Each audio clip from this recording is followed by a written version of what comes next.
ए classes दीपलाना में 10वीं कक्षा के सभी छात्रों का हार्दिक अभिनंदन और स्वागत। प्यारे विद्यार्थियों, आज हम संप्रदान कारक अर्थात जिसमें प्रयुक्त होती है चतुर्थी विभक्ति, उसके बारे में अध्ययन करेंगे।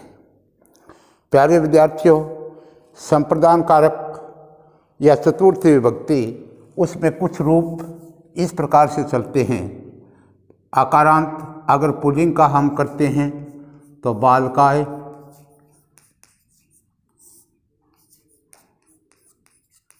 बालकाभ्याम, बालकेभ्य।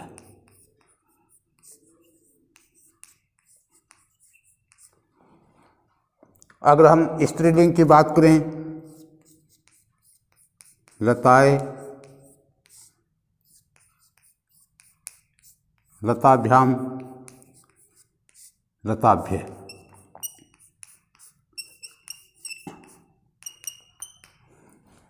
ये आकारांत है, ये आकारांत स्त्रीलिंग है। और उकारांत में अगर हम बात करते हैं, गुरुवे, गुरुभ्याम, गुरुभ्य।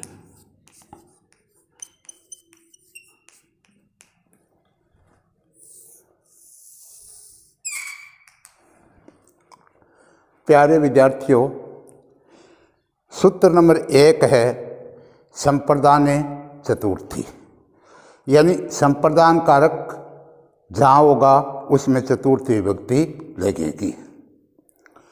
इसका नियम है कि कर्ता, कर्ता अर्थात कार्य को करने वाला, कर्ता जिसको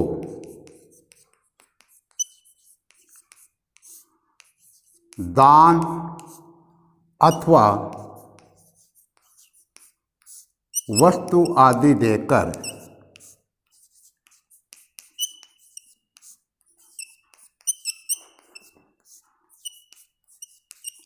प्रसन्न या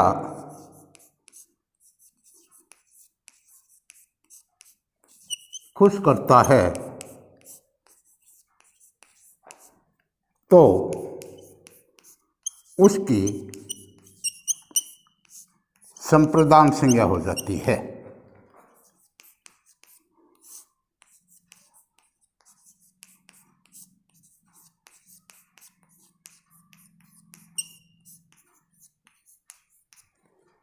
और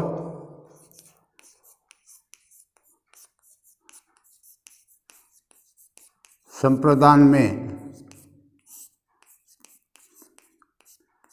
चतुर्थी विभक्ति का प्रयोग होता है।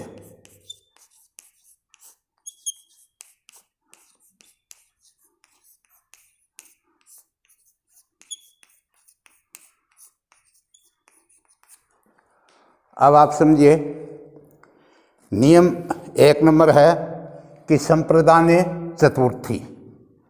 नियम क्या है? संप्रदान चतुर्थी। सीधा सा अर्थ है संप्रदान कारक में चतुर्थी विभक्ति लगती है।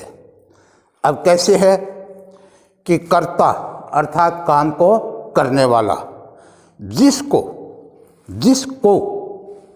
दान अथवा वस्तु आदि देकर उसको प्रसन्न या खुश करता है, दिए जाने वाले को, अथवा दूसरे शब्दों में हम कहें प्राप्त करने वाले को, तो उसकी संप्रदान संज्ञा हो जाती है। और संप्रदान में किस विभक्ति का प्रयोग होगा? चतुर्थी विभक्ति का प्रयोग होगा। उदाहरण के लिए देखिए, नृप है,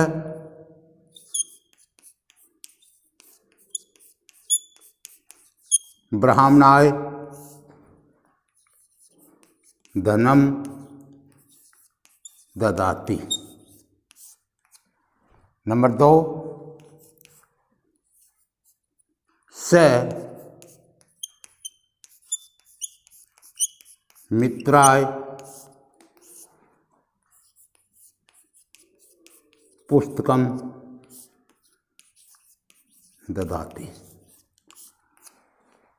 अब आपको ये देखना है कि मान लीजिए ये रेखांकित हैं और रेखांकित में हमें विभक्ति और किस कारण उस विभक्ति का प्रयोग हुआ है ये हमें लिखना है।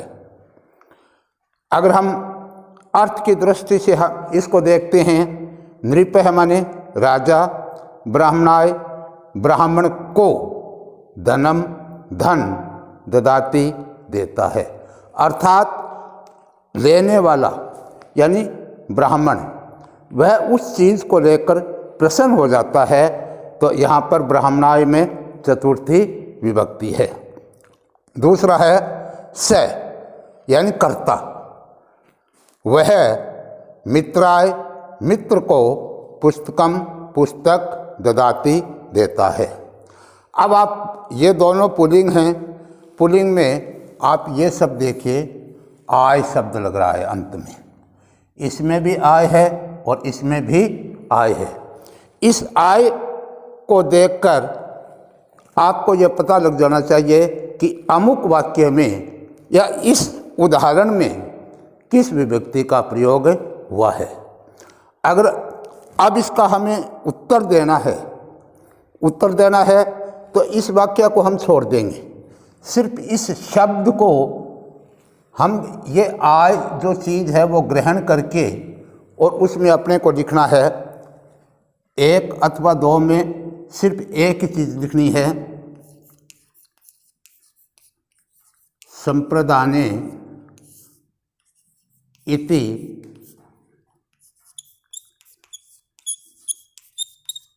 चतुर्थी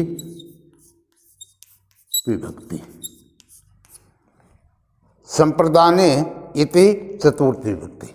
यहाँ पर अगर आप इति नहीं लिखते हो तो आप एक शब्द का और प्रयोग कर सकते हैं, योगे, यानी संप्रदान के योग में चतुर्थी विभक्ति का प्रयोग होता है।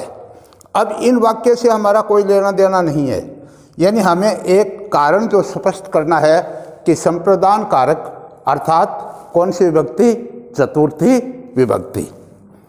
संप्रदाने इति चतुर्थी विभक्ति आपने ये लिख दिया, अथवा आप लिख सकते हैं संप्रदाने योगे चतुर्थी विभक्ति।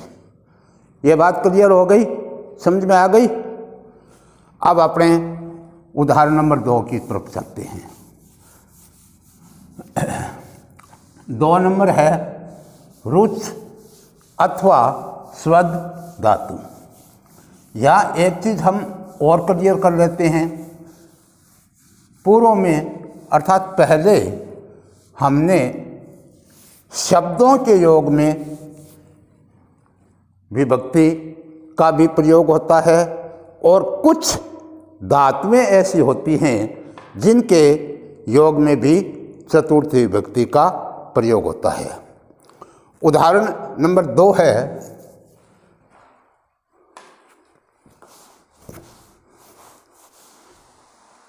इसमें अपने ये करते हैं, एक है उदाहरण नंबर 2 रुच और दूसरा है रुच माने अच्छा लगना। रुच धातु का अर्थ होता है अच्छा लगना। ठीक इसी के समानार्थक है स्वर्ध धातु, इसका अर्थ भी अच्छा या रुचिकर। ये दोनों शब्द नहीं हैं, ये धातु हैं। यानी रुच और स्वर्ध जो धातु है उसमें किस विभक्ति का प्रयोग होगा, चतुर्थी विभक्ति का। अब हम इसके लिखेंगे कर्ता को जो चीज, जो वस्तु ऑब्लिक चीज रुचिकर अथवा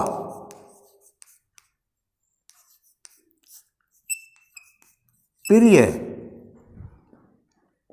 या अच्छी लगती है, अच्छी लगती है, उस वस्तु में चतुर्थी विभक्ति का प्रयोग किया जाता है। चतुर्थी विभक्ति का प्रयोग।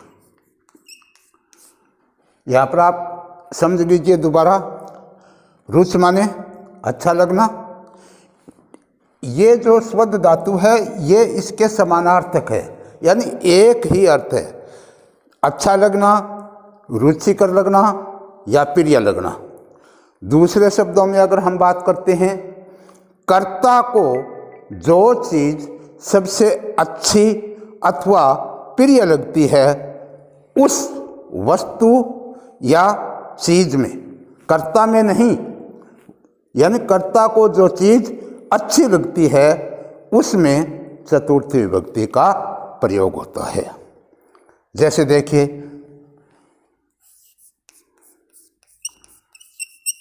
बालकाय,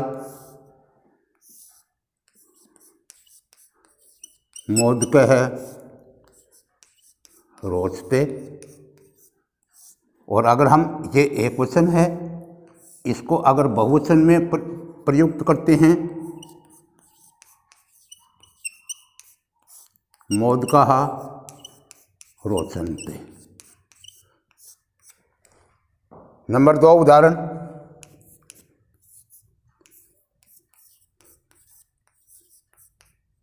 गणेशाय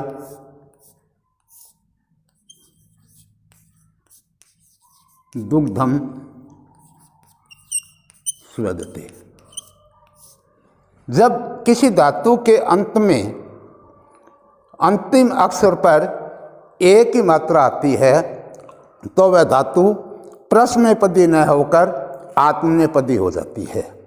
प्रश्नपदी में एक ही मात्रा लगती है, जैसे पठती या गच्छति। अब इसके अंतिम अक्षर पर एक ही मात्रा है, ये प्रश्नपदी है। इन धातुओं के अंतिम अक्षर पर एक ही मात्रा होने के कारण ये धातु हैं, ये आत्मनेपदी हैं। अब बात आती है इसका, अगर हम हिंदी अर्थ करते हैं, बालकाय बच्चे को, मोदकः रोचते लड्डू अच्छा लगता है। यहाँ तक अर्थ है। मोदकः एक वचन है तो एक लड्डू, रोचते अच्छा लगता है। अगर हम इसको एक वचन को हटाकर और इसका प्रयोग हम बहुवचन में करते हैं, बालकाय मोदकः रोचन्ते, हिंदी अर्थ हो जाएगा बालक को मोदकः लड्डू रोचन्ते अच्छे लगते हैं। अब आप एक प्रश्न कर सकते हैं कि यहाँ पर अगर चाहे हम एक वचन की बात करें या बहुवचन की, बालक को, अब आप ये प्रश्न उठा सकते हैं कि कर्ता ने कर्म को, तो को चिन्ह के हिसाब से तो द्वितीय विभक्ति का प्रयोग होना चाहिए, लेकिन नियम यह कह रहा है कि रुच या स्वस्थ धातु के योग में चतुर्थी विभक्ति का प्रयोग होता है। अगर ये दोनों उदाहरण, और लगभग भाषा यही आएगी, गणेशाय की जगह बालकाय हो सकता है और बालकाय की जगह गणेशाय हो सकता है, लेकिन आपको जो अंतिम अक्षर है आय, ये आप देखिए आय, यहाँ पर चतुर्थी विभक्ति का प्रयोग हो रहा है। इसको आपको उत्तर ये लिखना है, ये 1 नंबर का हो गया। और अगर ये उदाहरण आ जाता है तो क्या हो जाएगा? स्वस्थ। रुच या स्वद। अब यहाँ पर एक बात देखिए, यहाँ पर हम शब्द का प्रयोग नहीं करेंगे, ये धातु हैं, तो रुच या स्वद धातु योगे, ये शब्द आपको जब कारक हम हल करेंगे तो ये योगे का अर्थ होता है योग में, यानी इसके कारण इसमें आ रही है। रुच, अगर ये उदाहरण आ जाए, अगर ये उदाहरण आता है तो स्वद, रुच या स्वद धातु योगे चतुर्थी। विभक्ति लिखो तो ठीक है, नहीं लिखो तो कोई खास फर्क उसमें नहीं पड़ता है, क्योंकि पेपर जांचने वाला आपको इतने में ही संतुष्ट हो जाता है।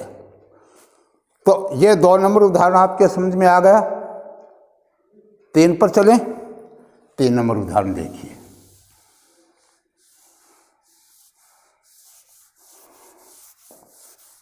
तीन नंबर उदाहरण में फिर वही बात, शब्द के योग में नहीं है, धातु के योग में है, क्योंकि कारक कई धातुओं के योग में और कई जगह शब्दों के योग में विभक्ति का प्रयोग होता है। नंबर 3 कह रहा है कि क्रुद्ध क्रोध करना, क्रोध करना, द्रोह द्रोह करना,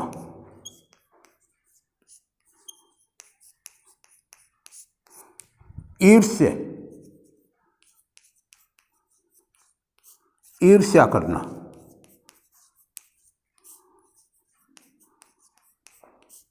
और असूया,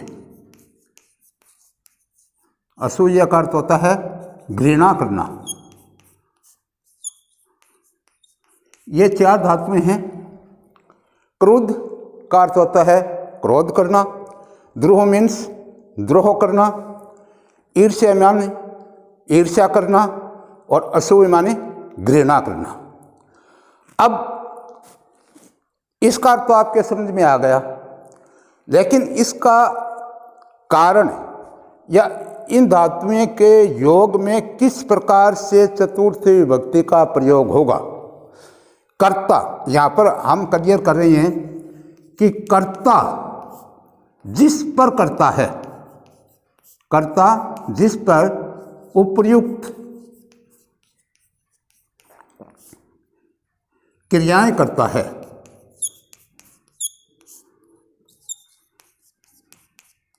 उसमें चतुर्थी विभक्ति,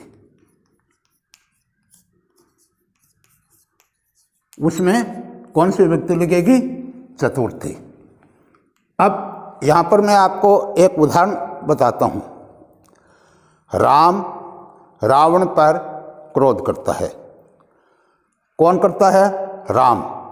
किस पर करता? राम वाक्य का कर्ता हो गया, तो करता है वो किस पर करता है? रावण पर। तो यहाँ पर हम स्पष्ट कर लेते हैं कि चतुर्थ विभक्ति राम में नहीं आएगी बल्कि रावण में। इस वाक्य को अगर हम दूसरे शब्दों में पलटते हैं, रावण राम पर क्रोध करता है, उल्टा हो गया। पहले में राम रावण पर कर रहा था क्रोध, और दूसरे वाक्य में रावण है वो राम पर कर रहा है। यानी कर्ता के द्वारा जिस पर क्रोध किया जाए, द्रोह किया जाए, या कर्ता द्वारा ईर्ष्या की जाए अथवा उसकी घृणा की जाए, उसमें जिस पर की जाती है उसमें चतुर्थी विभक्ति का प्रयोग होता है। देखिए यहाँ पर मैं एक उदाहरण दे रहा हूँ। गुरु शिष्याय क्रुध्यति। नंबर 1 राम में है रावणाय द्रुह्यति। दो हो गए। इसी को अगर हम पलटकर कर देते हैं, रावणे हैं, रामाय ईर्ष्यति।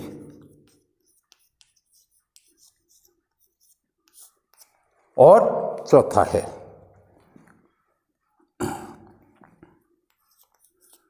नृपः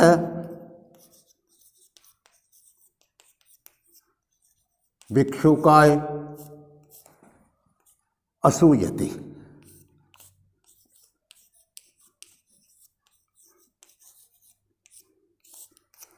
ये चारों धातु आ गई।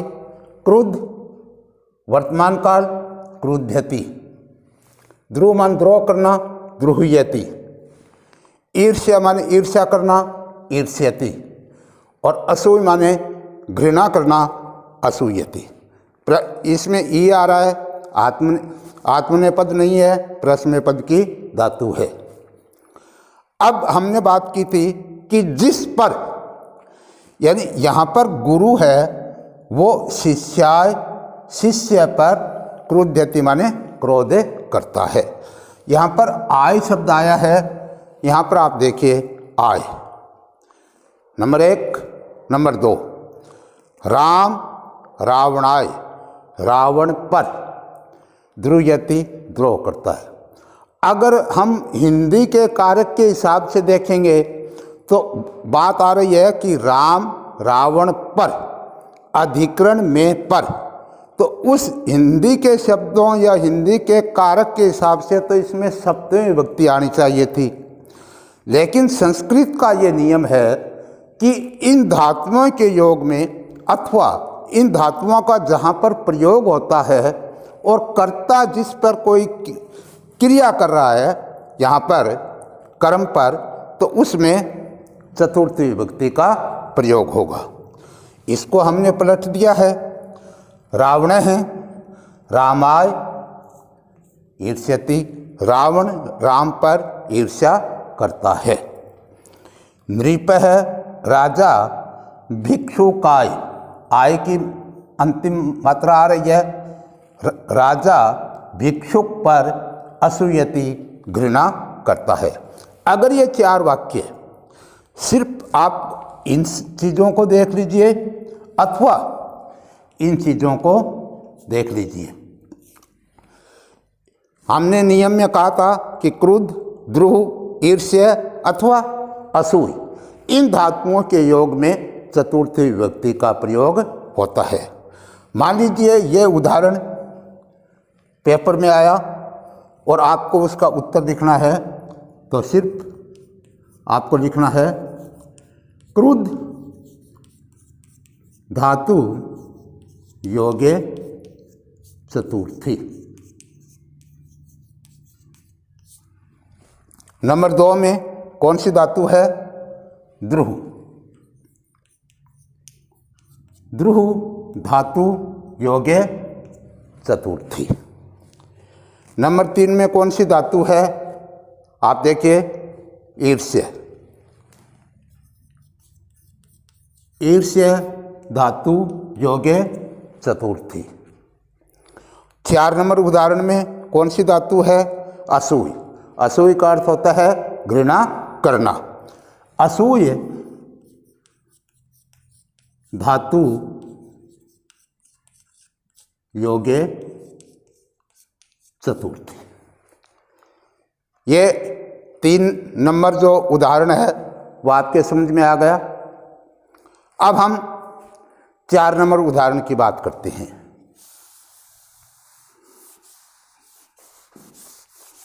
जो संप्रदान कारक से संबंधित है। इस उदाहरण में यहाँ हमने 2 नंबर और 3 नंबर जो उदाहरण किया था उसमें हमने ये लिखा था धातु योगे, और ये जो 4 नंबर है, जैसे पूर्व में हमने करण कारक तृतीय विभक्ति की थी, उसमें लगभग शब्द योगे तृतीय विभक्ति का प्रयोग किया था। उदाहरण नंबर 4 में जो 4 शब्द हैं उन शब्दों में नमः, नमस्कार या प्रणाम, नमस्कार ही कर देते हैं। आगे है स्वस्ति, कल्याण,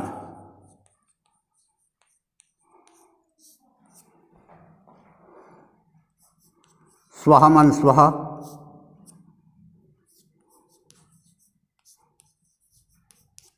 और स्वधा,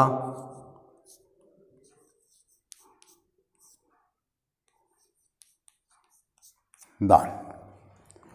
यानी ये जो चार हैं, इन चार में जो हम प्रयोग करेंगे वो है स्वदा, यानी हम पितरों के लिए हविदान करते हैं, अग्नि को हम स्वाहा करते हैं, हमारे से जो बड़े हैं, अग्रज हैं, गुरु हैं, उनको हम नमस्कार या प्रणाम करते हैं।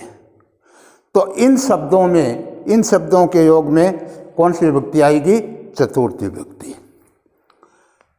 अगर हम गुरु को नमस्कार कर रहे हैं तो हम शब्द आएगा गुरुवे नमः। नंबर 2 स्वस्ति, गणेशाय स्वस्ति। स्वाहा, अग्नये स्वाहा।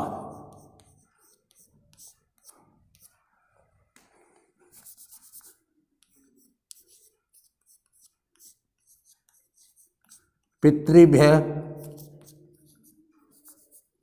स्वधा। अब जैसे ये 4 उदाहरण आपके पेपर में आते हैं, ये अगर आपके समझ में नहीं आ रही है, कई बार ऐसी हो जाती है कि विभक्ति आपके समझ में नहीं आ रही है, तो इसमें आपको घबराने अथवा विचलित होने की कोई आवश्यकता नहीं है, बशर्ते अगर ये शब्द आपके याद हैं। ये 4 शब्द नमः नमस्कार करना, स्वस्ति कल्याण, स्वः मन स्वः, और स्वधा होता है पितृ आदि के लिए जो दान की हम आहुति देते हैं, उसको स्वधा कहा जाता है।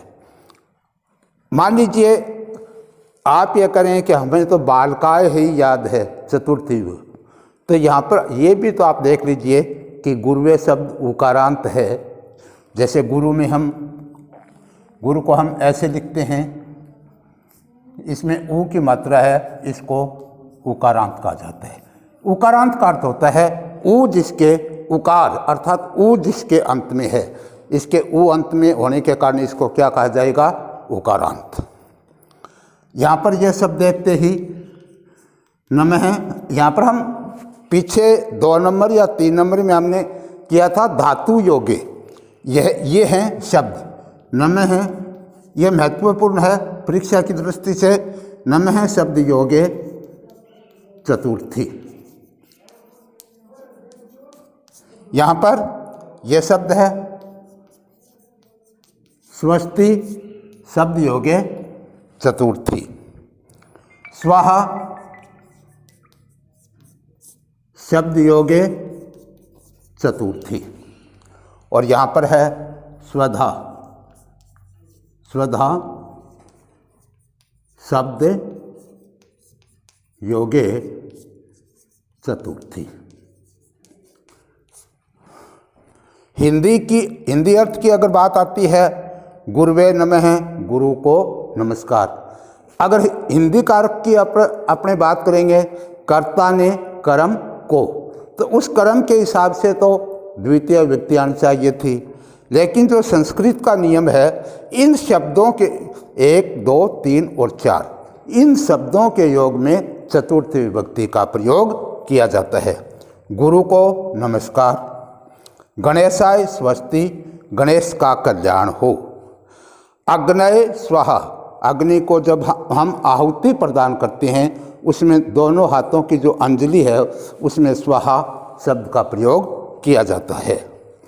पितृभ्य स्वधा कहने का मतलब है पितर आदि हमारे जो पितरों आदि के लिए धन आदि देकर या अन्न आदि देकर उसका हम कल्याण आदि के लिए करते हैं, स्वधा शब्द का प्रयोग किया जाता है।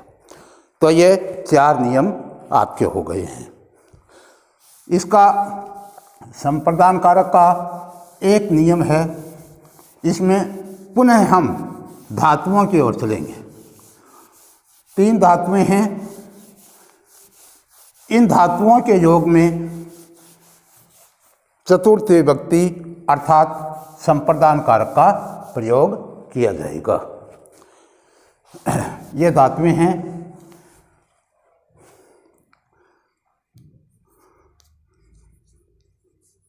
कथ्य। कथ्य माने कहना, निवेद्य निवेदन करना,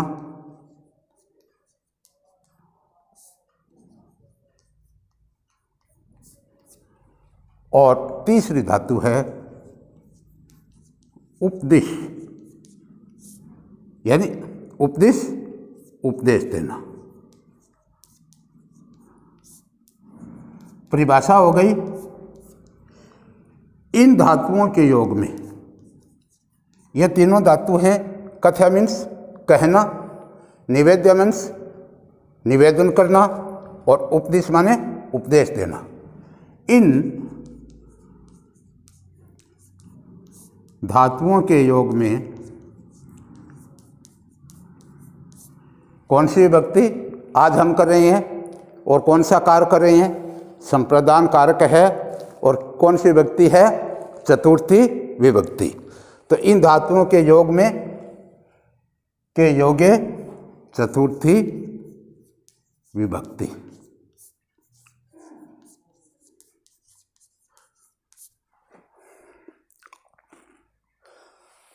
कथ्य पिता, या अगर हम इसका संस्कृत कर देते हैं, जनक है, पुत्राय कथ्यति। हिंदी अर्थ अपने बाद में कर लेंगे। नंबर 2 शिष्य है,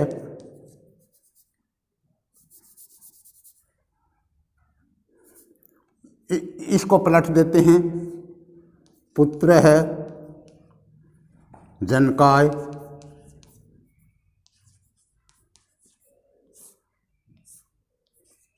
निवेद्यति।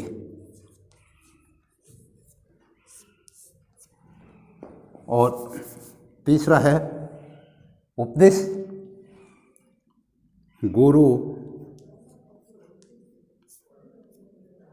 शिष्याय